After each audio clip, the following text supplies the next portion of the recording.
Good morning, everybody. Welcome to the class Buddhism 201, Introduction to Buddhist Meditation. Today's date is December 12th, excuse me, December 12th, 2022, the last day of our class. The last day is final examination. So now I guess you are all are ready for the test, for the examination. And this is a must that you have to do this exam. Before that, let us review what we did all throughout the last 9 weeks. Remember, we started with the background to the historical and philosophical background to the Buddhist meditation. As you know, we saw that Buddhism arose in India in the 6th century BCE.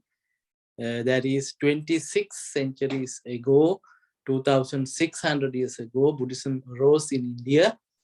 And when Buddhism came into existence, the philosophical and social and religious background that existed at that time, we named it as Vedic tradition. Vedic tradition, or later on it came to be known as Hindu tradition.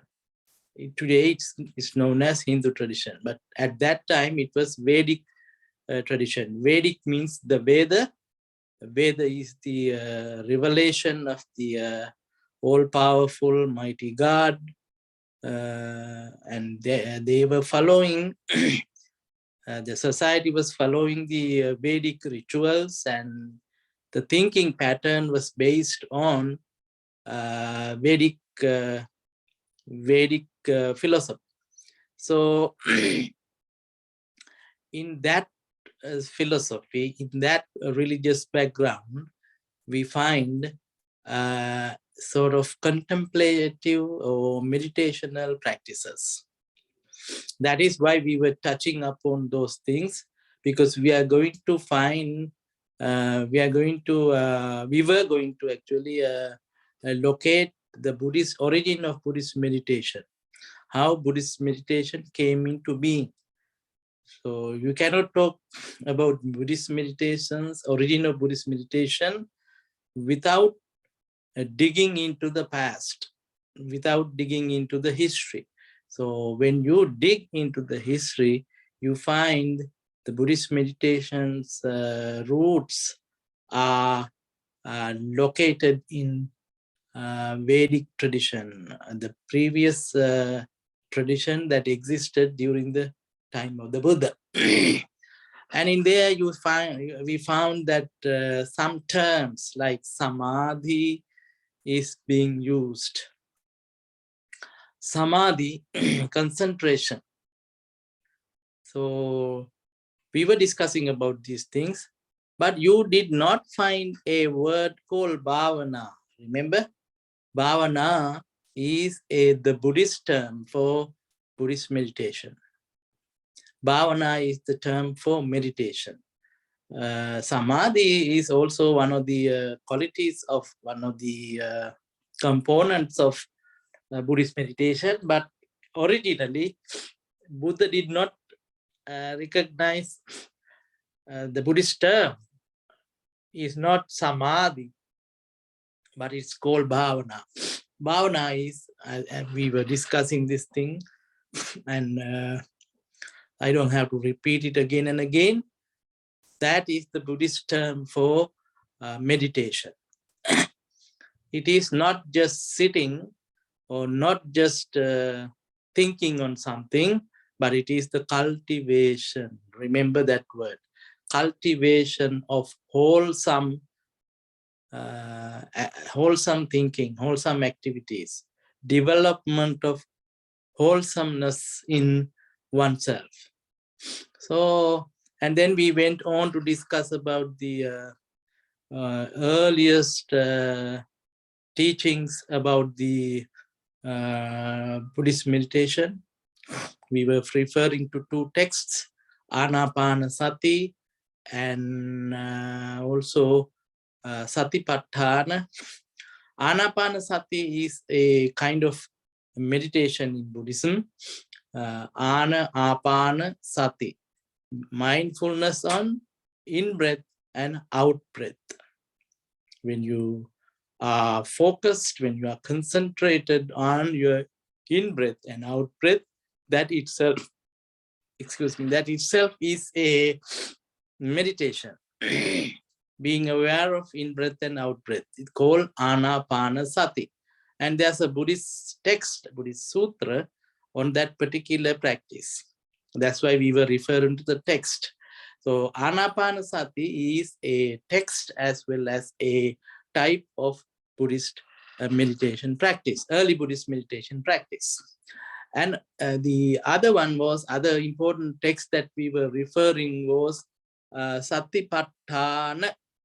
Sati is mindfulness or awareness. So Satipatthana means the establishment of mindfulness. So there are four, we were discussing these things in our class. There were four establishments of mindfulness. Mindfulness on your body, mindfulness of the feelings, mindfulness of mental states, and mindfulness of Dhamma, the existentials, okay, phenomena, for another word. So these were the four bases of mindfulness, or four foundations of mindfulness in Buddhism. And then we were looking at the development of Buddhist meditation. That is a huge subject, but we were briefly looking at what happened after the passing of the Buddha, how Buddhist meditation evolved, how Buddhist meditation went into changes. Some innovations were done, and in different cultures and different settings, meditation coupled with the tradition, coupled with the existing tradition, evolved into different systems.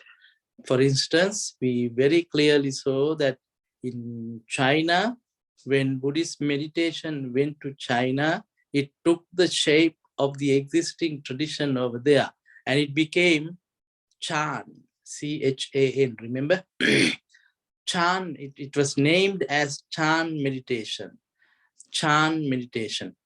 And then they had certain innovations in China. And from there, it went to Japan and Korea. And Japan, it bloomed as a very powerful, still existing tradition called Zen, Z-E-N, Zen. Zen meditation is so popular, and then that is the Japanese input, Japanese development of Buddhist bhavana. Okay, that's how you have to look at this thing.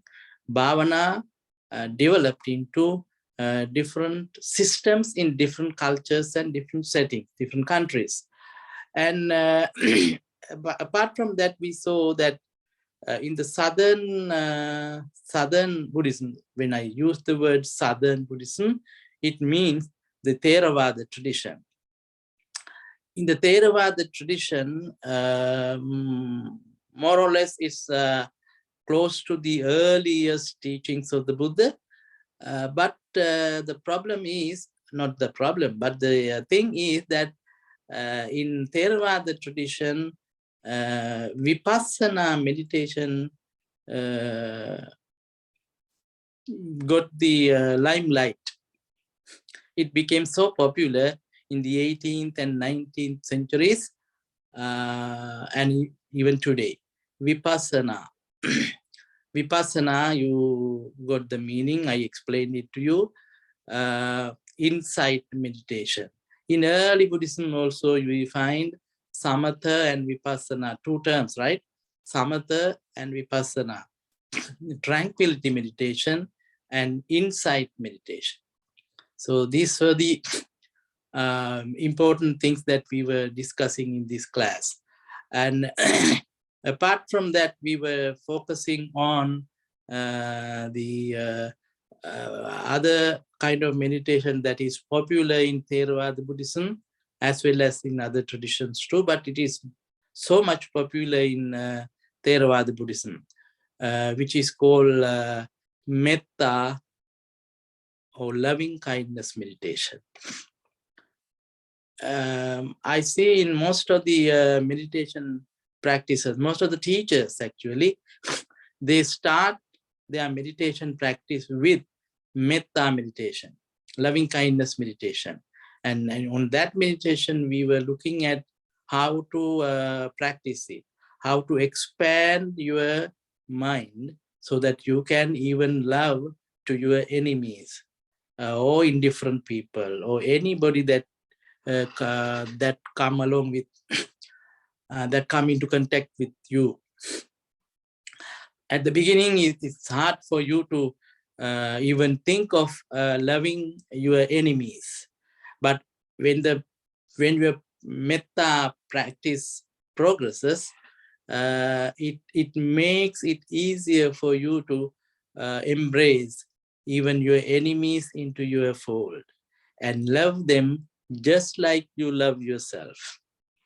This is the beauty of this practice.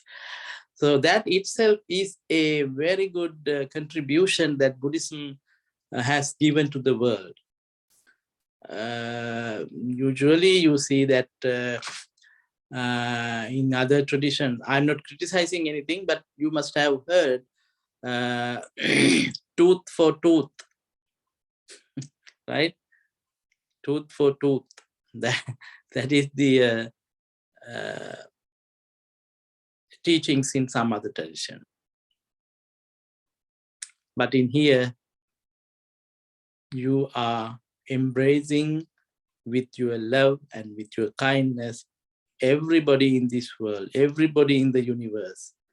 Your mindset expands to that extent that you can accept anybody in this world, anybody, even smallest tiny little insects to the the largest, biggest person in this world. Those who are living near to you, those who live far, far, far off places from where you are, and also all sorts of beings who are yet to be born. Look at that thing. Beings who are yet to be born. Even for those, you have the loving kindness so that you you know, expand your mind, make yourself ready to accept anybody in this universe with your love and affection, compassion. So that is metta meditation. We were discussing about that thing. So in this way, this class, we were touching upon the we did not go into great detail of these things, but in terms of introducing them, in terms of an introduction to different systems, different techniques, different historical patterns in the development or in the progress of Buddhist meditation. So those were the things that we were looking at. And so don't worry, your examination will be on those things. I'm not going to set the exam for something else. No, it will be the things that we were discussing in the class. So get ready for the final exam. And if you have any question, please feel free to ask me, as I have been telling every day. So you have to submit your responses, your answers to the questions within a week. So today is 12. So I would say before 20th of this month, before 20th of December, like 1 week, about 10 days, please submit your papers with your name and answer. Okay. Any questions? Please email me. So good luck and thank you for joining this class. Hope we enjoyed the class. I enjoyed it. I don't know if you did or not. If not, let me know. We will, in future classes, make it enjoyable for you. And the other thing is, so we are at the end of the year. So the new year is around the corner. We will be beginning our next quarter in January 9th, I guess, in January 9th. So you will be getting those information from the school. I'm just memorizing them to myself. So all of you, may you have a wonderful year. May you have good Christmas, happy Christmas, Merry Christmas, and Happy New Year. Thank you so much. Look forward to seeing you in the next year with a lot of energy and good health. Thank you so much.